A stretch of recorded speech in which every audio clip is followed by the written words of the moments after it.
गोड झाला आलो निजाच्या माहेरा बेटी रुखमाईच्या वरा परिहार झाला अवघ्या दुःखाचा मागीला आलो निजाच्या माहेरा बेटी रुखमाईच्या वरा तुका म्हणे वाणी गेली आता घेऊ धनी आलो निजाच्या माहेरा बेटी रुखमाईच्या वरा विठ्ठला विठ्ठला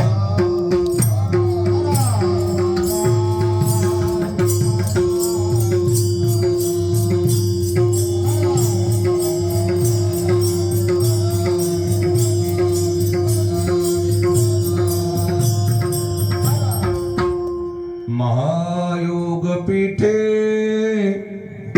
तठे भीमरत्या वरम पुंडरीकाय दातुं मुनीन्द्रे समागत्य तिष्ठ तमानंद कंदं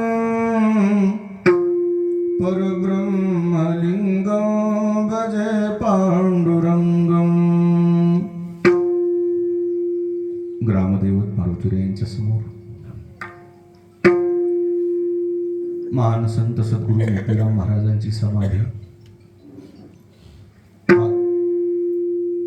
महान संत माधव मामाची मोठ्या महाराजांची समाधी भगवान पांडुरंग परमात्म्याच्या भगवान महादेवाच्या समोर.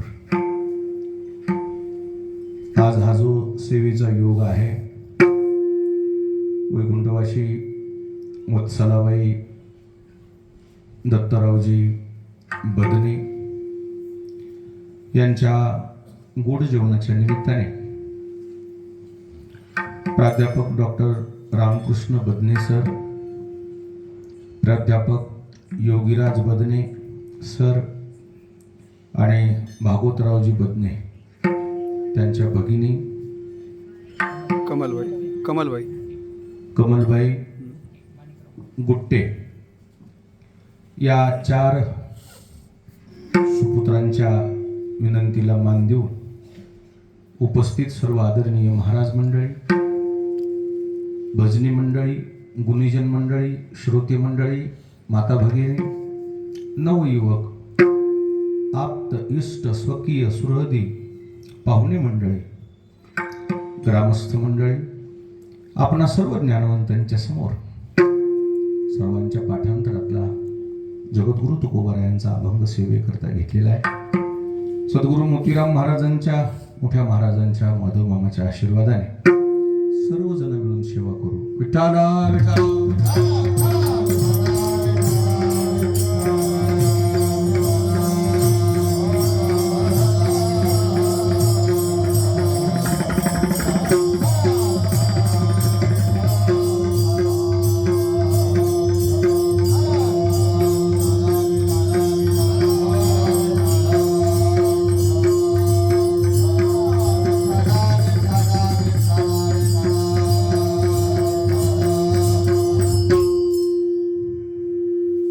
आपण सर्व या कार्याची आपल्याला सर्वांना कल्पना आहे. या गोष्टीची प्रत्येकाला निमंत्रण पत्रिकाही मिळालेली आहे. बदने सरांच्या मातोश्री जात राहिल्या, त्या निमित्ताने सरांनी मला फोन केला. नेहमी वर्षभरामध्ये बऱ्याचदा संपर्क होतात, फोनवर भेटीगाठी होतात की असं आमच्या मातोश्रीचं निधन झालेलं आहे आणि तुम्ही आलं पाहिजे. आमच्या चौघा भावंडाची, गावकरी मंडळीची, सर्व आप्तेष्ट स्वकीयांची इच्छा आहे. ठीक आहे म्हणले. आणि म्हणून आपण सर्व या ठिकाणी एकत्र आलेलो आहोत. बऱ्याच दिवसानं येणं झालं. गावकरी मंडळीने इथपर्यंत मला वाजत गाजत आलं. गावकरी मंडळीचे या ठिकाणी ऋण व्यक्त करतो आणि सेवेला आरंभ करतो. विठाला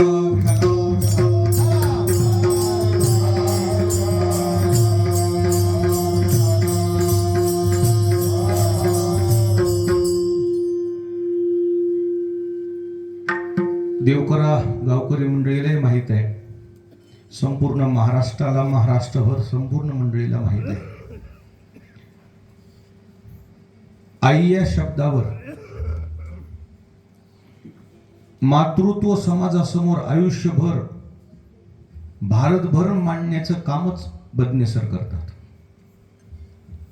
मातृत्वाचा गौरव कसा करावा, मातृत्व कसं असावं, ज्या पद्धतीनं त्यांनी आई समाजाला सांगितली तशीच आई त्यांना लाभली, एवढंच बोलतो फक्त. विठाला विठाला.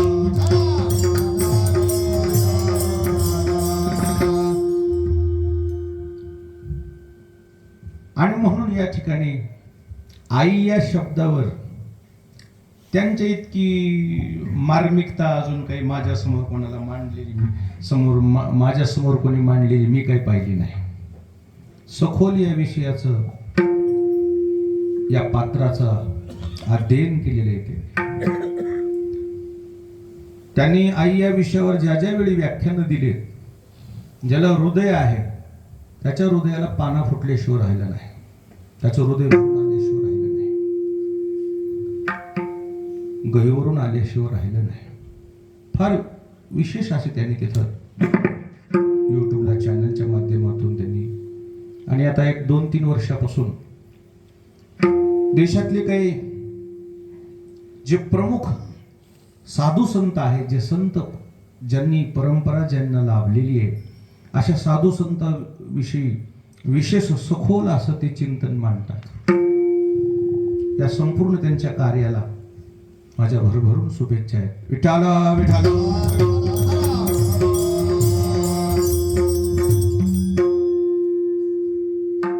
या परिवाराला भावार्थ रामायण आवडते आणि म्हणून त्यांनी रामायण ठेवलेलं होतं. आता रामायणाची मुहूर्त मेढ जी रवली, त्या रामायणाचे जे संस्कार आहेत ते संस्कार आमच्या रक्तात आहेत, जे त्यांच्या रक्तात आहेत ते आमच्या रक्तात आहेत. यांनी रामायण सुरू केलं, मग मी म्हणलं मी 4-5 ओळ वाचू का? मला काही रामायण सांगता येत नाही, वाचता येते वेळ वाकडे कसे तरी, आणि मग थोडं वाचलं 2 शब्द. मला भावार्थ रामायण म्हणजे आपल्या परिसराचा स्वाभिमान आहे. फार गोड ग्रंथ आहे. आता तेव्हा गुट्टे गुरुजी आले इकडे मिले रामायणाचे गोड दोघा भावाला.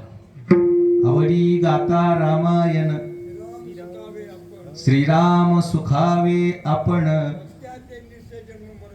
वक्त्याचे निरसेल जन्म मरण. ऐकून नाही आलं मला. श्रोते संपूर्ण ब्रह्महोती. दोघाला लाभ आहे बरं, वक्ता आणि श्रोता. वाचकाला काहीच नाही काय आमचा नोंदच नाही आली त्याच्यात. संपूर्ण मध्ये आलोत का असू द्या. रामायण म्हणलं की आपल्या देवकऱ्यामध्येच भावार्थ रामायणाची वाचायला सुरुवात केली होती. निर्गुण महाराजांनी चालू केली होती. अशी ही काही बरेच वर्ष मी या रामायणाची सेवा इथंच या व्यासपीठावर केलेली आहे. आणि म्हणून मला फार आनंद झाला आपण रामायण ठेवला. विषय आपल्याला अनुसरून होता. जो विषय वाचकांनी निवडला तो आपल्या प्रसंगाला अनुसरण होता. मग तिथं तुम्ही देवाला सुद्धा या कर्माकडं सकारात्मक दृष्टिकोनातून पाहावं लागलं तर सामान्य जीवाची काय कथा आहे असा विषय होता, बरोबर आहे. आणि म्हणून आपण ही सर्व भावंड मातृत्वाचा हा विधिवत कार्यक्रम या ठिकाणी आपण आखलेला आहे. मनापासून आपल्याला धन्यवाद देतो आणि सेवेला आरंभ. विठाला विठाला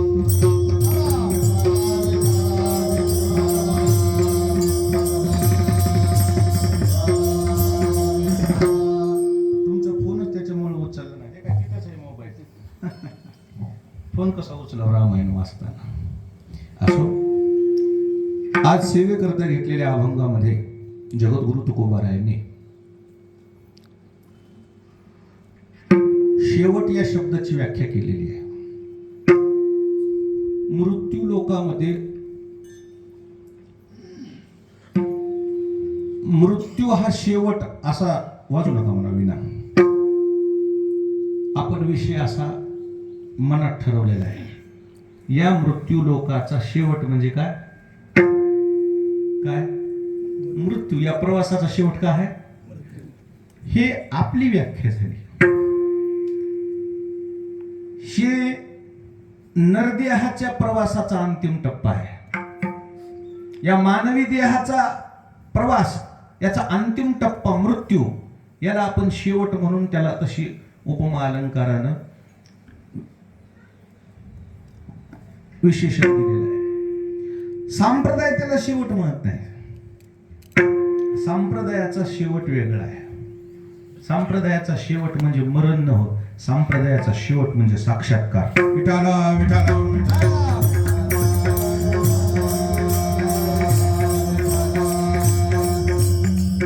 संप्रदायाचं म्हणणं आहे मृत्यू म्हणजे शेवट नाही. मग या नरदेहाला आल्यानंतर या नरदेहानं भगवत भक्ती करावी आणि या जीवानं त्या भगवंताच्या स्वरूपाशी एक ऐक्य साधावं. याला जीव ब्रह्म ऐक्य म्हणतात. देव पहावया गेलो आणि तिथे देवची होऊन ठेवलो, याचं नाव शेवट. विठाला काही अशा गोष्टी आहेत त्याच्यातून तुम्हाला सुद्धा लक्षात येईल. गंगेचा प्रवास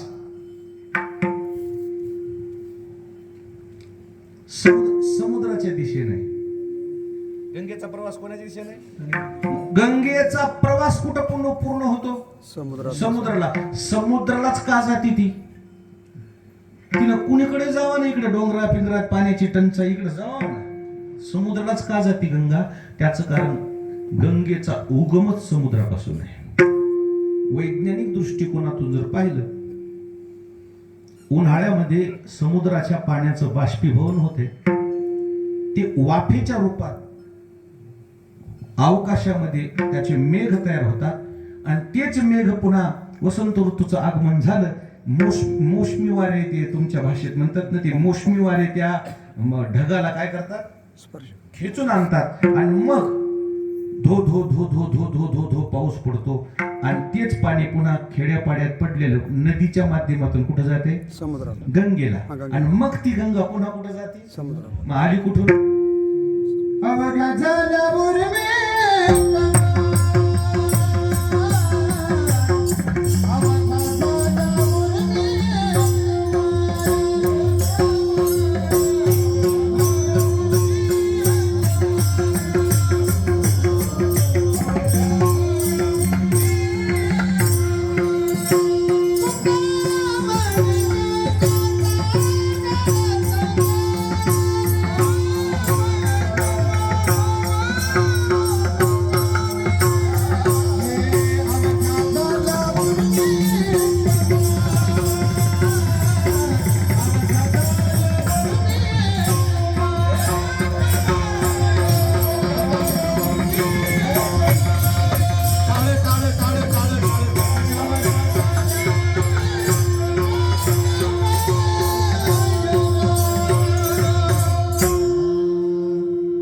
तुका म्हणे गंगा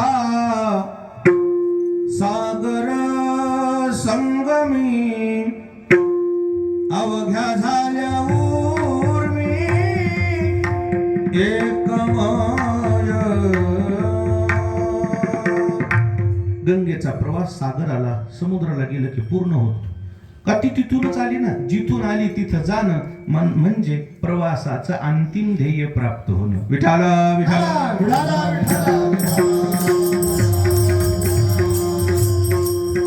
पुन्हा एक अजून पुरावा आहे तुकोबारायांचा. क्षरला समुद्र गंगा ओघी मिळे आपणाची खेळ आपणाची.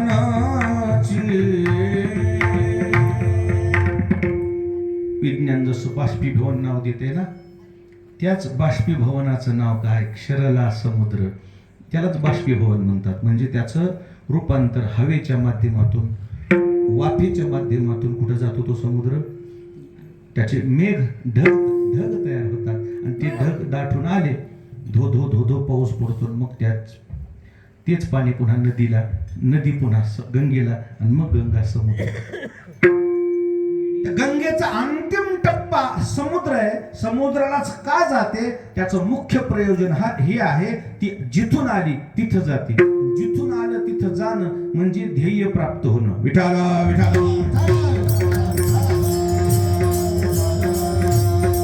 तसा जीव सध्या मानवी सृष्टीमध्ये रमला असेल तरी या जीवाला अंतिम ध्येय प्राप्त होण्याकरता कोणाच्या दिशेने प्रवास करावा लागणार आहे? देवाच्या दिशेनं प्रवास करावा लागणार. पुन्हा ज्ञानोबा, पण भगवंताचा एक पुरावा आहे आणि एक ज्ञानोबारायांचा पुरावा आहे. दोन पुरावे आपण मांडू. विठाला विठाला.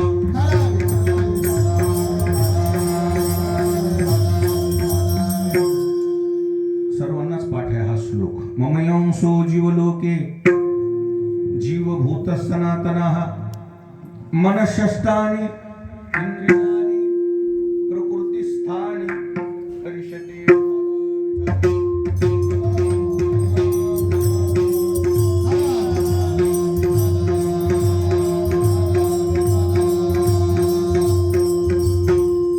भगवान श्रीकृष्णाने धनुर्धर अर्जुनासोबत साधलेला संवाद आहे. त्याचं भाषांतर भगवान श्री ज्ञानोबा यांनी केलेलं आहे. ज्ञानोबा म्हणतात, हा जीव म्हणजे कुठून आलेला आहे? कोणाचा अंश आहे? भगवंताचं म्हणणं हे माझाच अंश आहे. तैसे भूत जात सर्व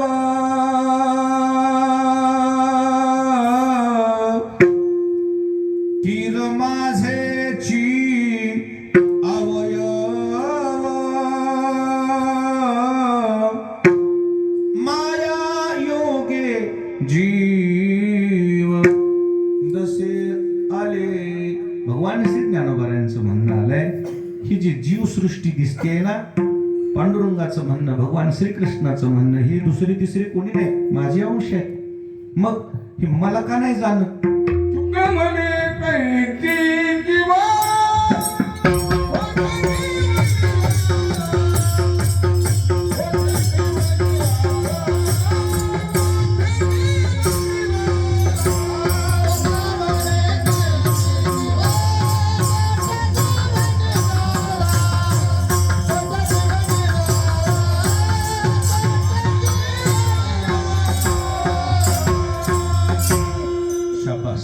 तुका म्हणे कैची कीव. कुठे जीव निराळा? जीव हा माझ्यापासून वेगळा थोडा आहे.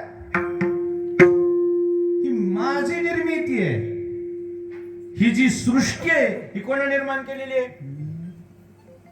परमात्म्याची निर्मिती. जेने हे विश्व निर्मिले महर्षी देवा संस्थापिले.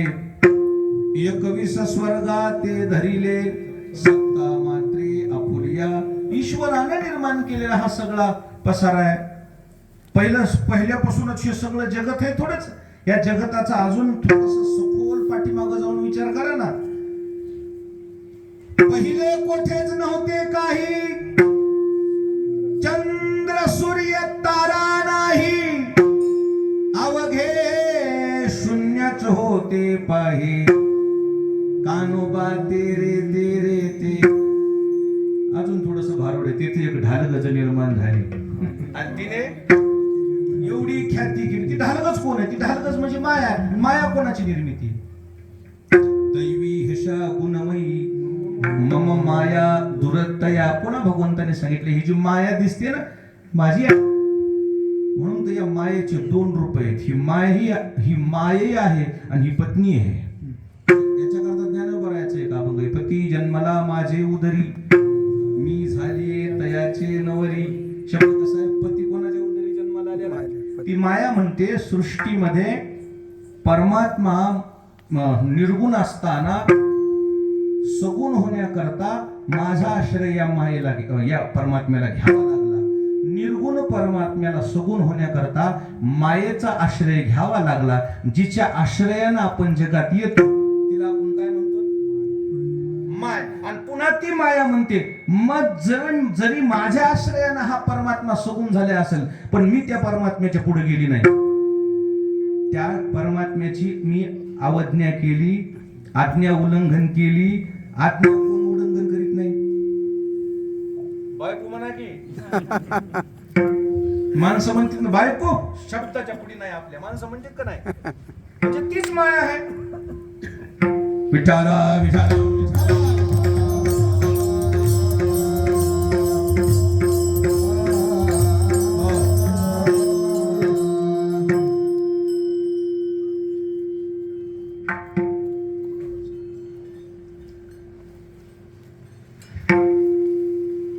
मला म्हणले भजनी मंडळ गोदाबाई आल्यात. मला एका गुट्टे गुरुचं नाव अगोदरच घेतलं होतं का नाही? आले गोष्टी विठाला विठाला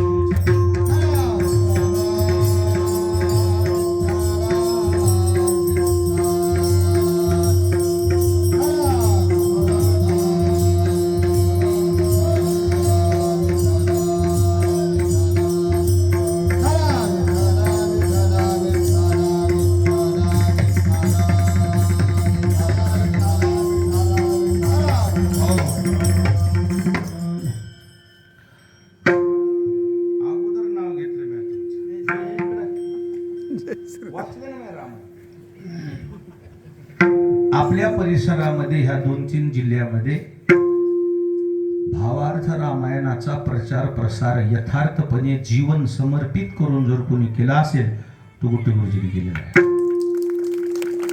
ज्याचा माल त्याच्याच नावाने विकायचा ही माझी सवय आहे. लोकांच्या मालाला आपलं लेबल लावायची माझी सवय कुठेच नाही. प्रमुखराव जे आहे ज्याचा माल त्याच्या नावाने विका ना, कमिशन भेटल ना आपल्याला. काय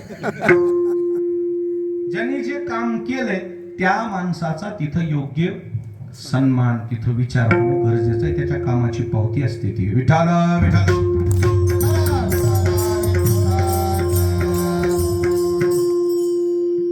शेवट या शब्दावर आमची सेवा चालू आहे. शेवट या विषयावर सेवा चालू. शेवट म्हणजे काय? शेवट म्हणजे मृत्यू नव्हे. शेवट म्हणजे साक्षात्कार. जीवानं ईश्वराच्या स्वरूपाशी एकरूप होणं याचं नाव शेवट. आपण शेवट कशाला म्हणतो? मृत्यू आला की माणसं काय म्हणते? शेवट. त्याचा शेवट नाही, त्याचा पुढील प्रवास शुभारंभ. ती ज्ञानोबारायची तुम्हाला तशी पावती देतो. म्हणजे माझे शब्द का वापरले हे लक्षात. मृत्यू म्हणजे शेवट नाही. जैसे जीर्ण वस्त्र सांडीजे मग नूतन वेढीजे, तैसे देहांतराते स्वीकारिजे चैतन्यनाथे. ज्ञानोबारायांचं म्हणणं असं आहे मृत्यू म्हणजे शेवट नाही, पुढील प्रवासाची सुरुवात आहे. मरतय म्हणजे काय होते? माणूस मरतय म्हणजे जसं एखादा जुना सदरा, जुना शर्ट झालेला माणूस टाकून देऊन नवीन अंगावर सदरा शर्ट परिधान करतो, तसं मृत्यूचं लक्षण आहे. जीवन